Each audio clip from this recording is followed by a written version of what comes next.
You're listening to Turi Writer's She Said What podcast. I'm Turi along with Marcy Persky.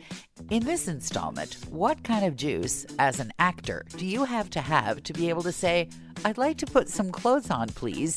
The puppy gets a rock star name and a chicken walks into a veterinarian's office. I just realized I lost my to-do list in the pile of crap that I have to do on my desk, which is really humiliating. That sucks. Now I have to go through all the crap I have to do just to find the list of things I have to do. Have fun with that. Yeah, lots of fun with that. I saw the pictures of your new puppy. So cute. Why did you say this puppy was funny looking and ugly? He's not ugly.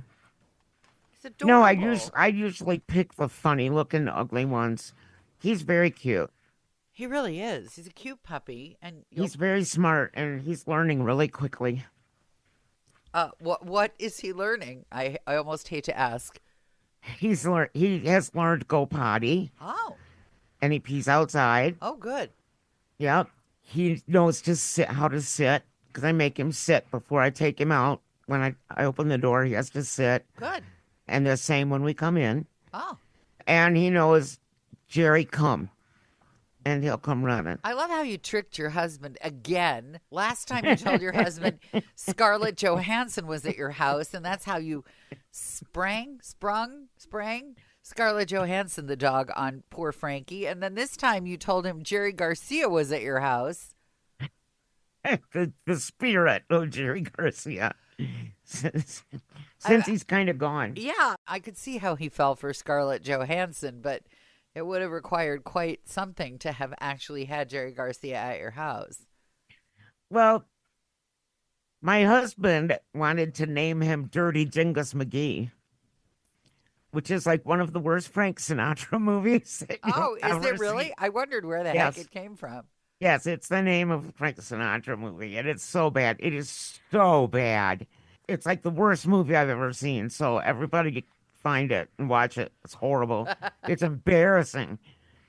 So his name is Jerry Dingus Garcia.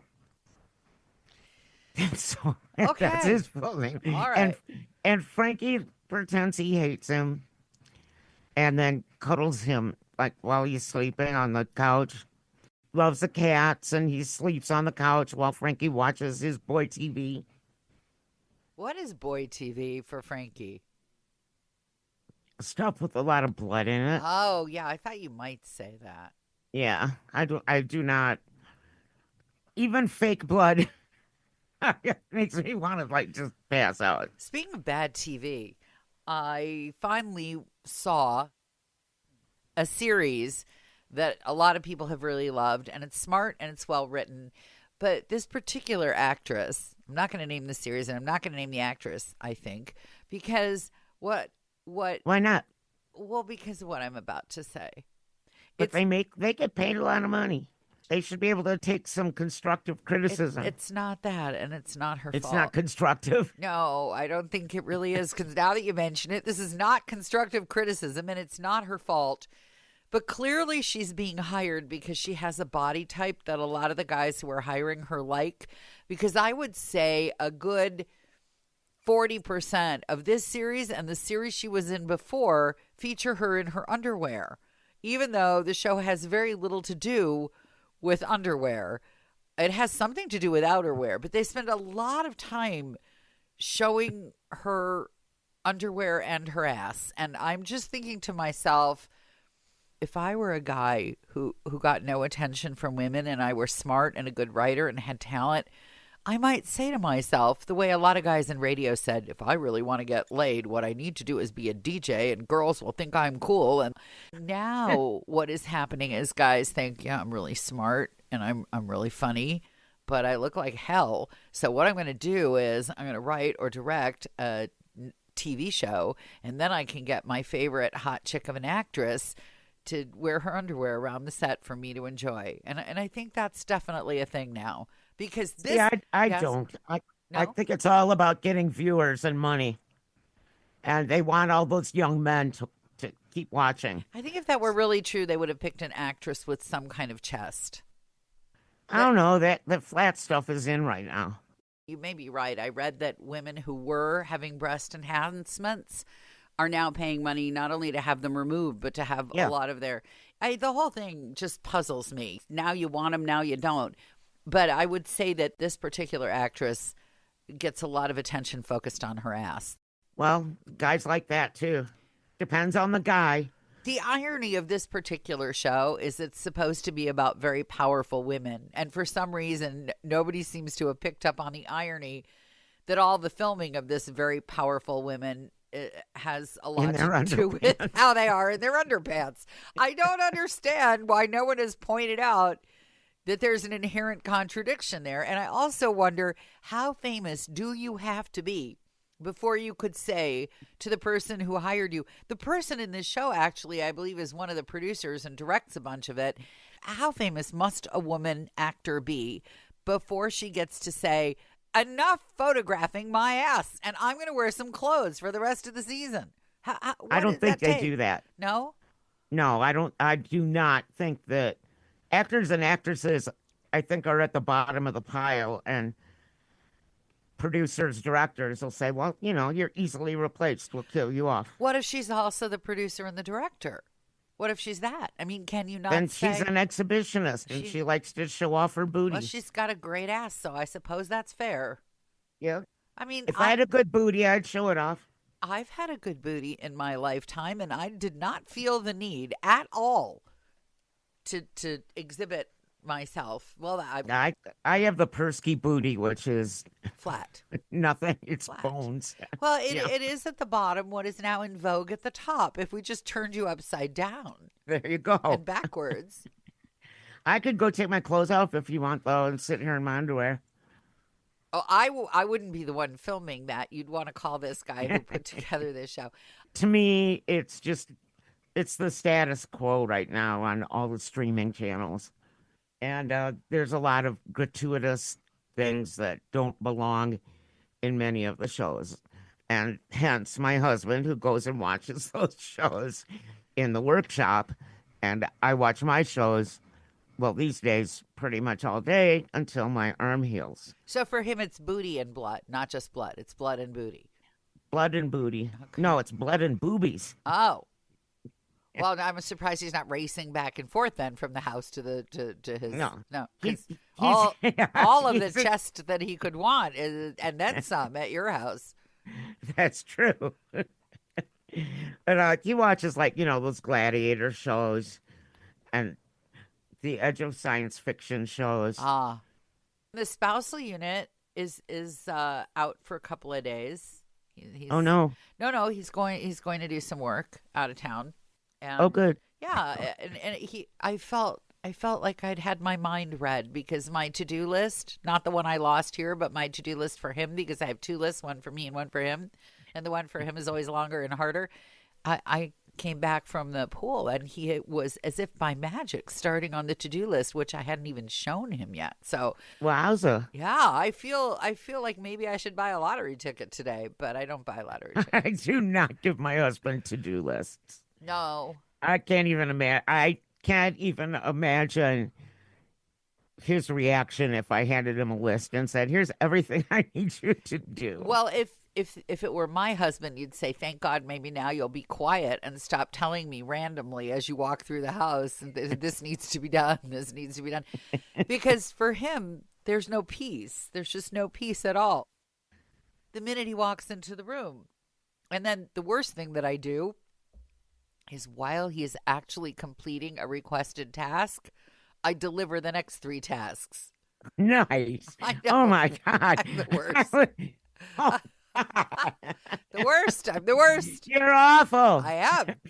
Awful, awful, awful. I have spent all weekend being happy that my husband finally installed a mini split so that we have heat because our pellet stove motor burned out. Again? This time it's the motor, and it's got to be replaced. And so we've been using the mini split for heat because we've been going down in the teens up here at night. Life on the mountain. You know, my threat of last resort. It's what? I can hire someone to do it. Spend money.